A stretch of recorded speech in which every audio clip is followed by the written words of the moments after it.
आपण मैंने देखिपे पनीर सब्जी आम रेडी हो गला केते सुंदर देखा जाउची बहुत खायापी यमी एंड टेस्टी भी होता है। आपण मैंने घरे निश्चित बनैकी ट्राए करंतु आपण मैंने जानि पारिबे। तो ट्राए करबा पूर्व आपण मैंने सांग मैंने जदि मो चैनल आपण मैंने न्यू अच्छे प्लीज मो चैनल को सब्सक्राइब कर दियंतु ऑल नोटिफिकेशन प्रेस करने जमा भूलतु। तो चलते आज वीडियो स्टार्ट करदेबा।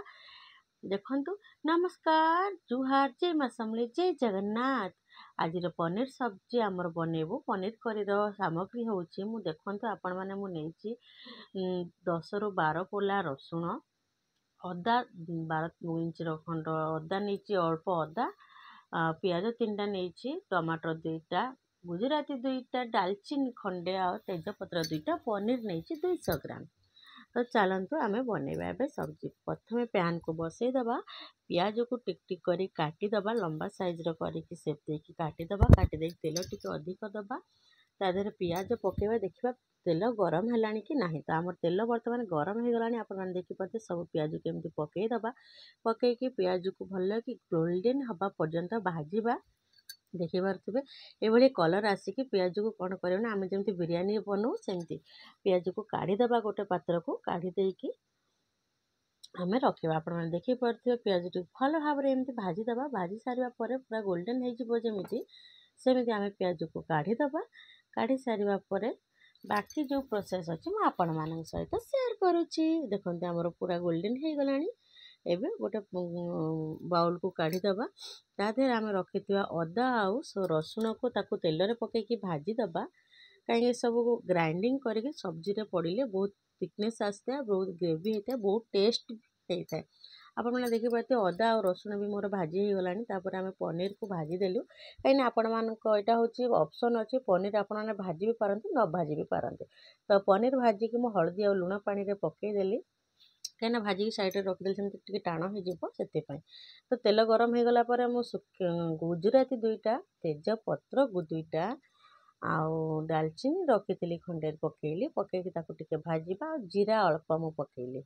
तो जीरा को भल भाव में टिके भाजीदबा भाजी सारा पर आम जो रखी पियाज को आ रसुण को ताकू ग्राइंडिंग करदा 2टा जाक मिसेकी ग्राइंडिंग कले भी चलो। तो ग्राइंडिंग करदेबा ग्राइंडिंग कर सारा पर सब्जी बनैबा ठंडा हला पर्यंत तापर ग्राइंडिंग कर। तो तापर मु टमाटर जो 2टा नहीं ताकू भी भल भाव में ग्राइंडिंग करदेली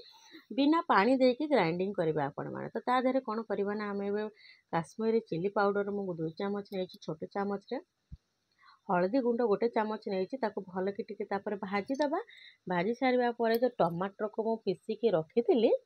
तापर कौन करबा टमाटो को आदेहरे ऐड करदेबा। तो देखो टमाटो को ऐड कर भल भाव में भाजवा बिना पानी देकी किंतु भाजिबे। तो बिना पानी देके हम भल भाव में मसलाटा को फ्राए करबा मसला फ्राए हो सारा पर्यंत आम टे भल कि एमती भाजुवा ना तले लगिगले भल लगे जमा। तो आपने देखिपे मसला मोर टिके टिके फ्राए हो आसलानी एबे लुण पकेबा स्वाद अनुसार लुण आपण मैंने नेबे आपण हिसाब से मो हिसाब से मुझे। तो लुण पकईकी भल भाव में भाजीदबा भाजी हो गला आप देखिपे मसला।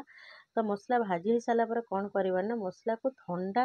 ताको आमर जो मसला पाउडर जो अच्छी कौन कौन ऐड करवा सेटा भी आपण मान सहित सेयार करुच्छे।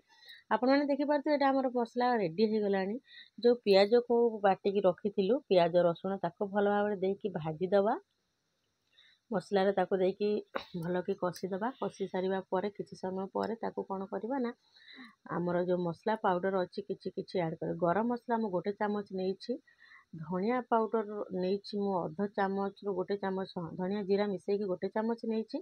ताको भल भाव में भाजवा मसला फ्राए हवा पर्यंत एमती आम भाजुवा। देखो मोर मसला अलरेडी टिके टिके फ्राए हो आसलानी एबे कौन दही गोटे बाउल नहीं छोट बाउल रे दही नहीं आपण मैंने यहाँ ऑप्शन अच्छी दही भी न नहीं पारती किंतु मु दही नहीं एमती दही ऐड कले तार टेस्ट टी अलग होता है से मु दही ऐड कर ऑप्शन आपण मैंने चाहिए नहीं पारती ना भी ना ताको स्किप भी करें। ताको भल कि ठंडा जगार गैस ऑफ करके दहीटा को माने मसला सहित एमती फेंटीदेवा भल भाव में जमी तार पीस पीस खंड खंडटा ना रहे रहिले कहीं भल हेनी दही छिड़ीजी से ठंडा करके कढ़ई को दही को पकईकी भल भाव में भाजवा भाजी सारा पर आप देखिए आम भाजी हो गला एवं आम कौन गैस को ऑन करदेबा। तो चलते एवं गैस टी ऑन करवा पानी टिके दबा पानी देके ताको भल भाव टिके गोड़े दबा आपण मैंने चाहिए जिते ग्रेवी रखापी आपण मैंने ग्रेवी से रखिपारे से पानी आपण मैंने देपारे मुझे गोटे छोट ग्लास गोटे ग्लास पानी नहीं आपण मैंने चाहिए कम बेसी करें तो आपण मैंने देखिपे ग्रेवी टी हो आसला भल भाव छाड़ीदे फुटापी ढाकुणी देदेबा ढाकुणी देकी 5 ରୁ 10 मिनिट भितर टिके फुटीज फुटीगला आप देखिपे फुटीगला आम पनीर जो रखी थे पनीर को ता देह ऐड करदे देखो पनीर को ऐड करदेली ऐड कर भल गोड़े देवा गोड़े देकी टे फुटापी ढाकुणी देदेबा तो चलतु ढाकुणी अल्प देदेबा कम से कम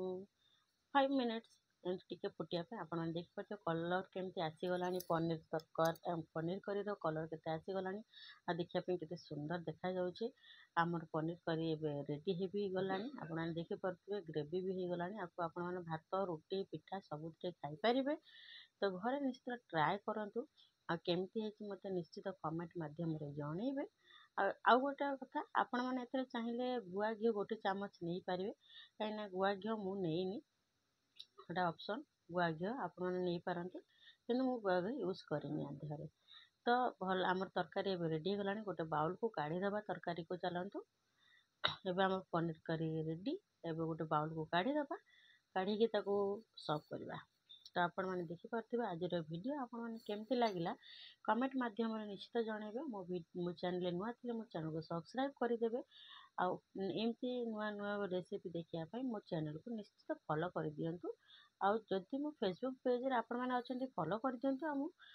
यूट्यूब रे देखुले मत सब्सक्राइब कर दिंतु तो आज विदाय दिंतु देखा नेक्स्ट टाइम नेक्स्ट वीडियो रे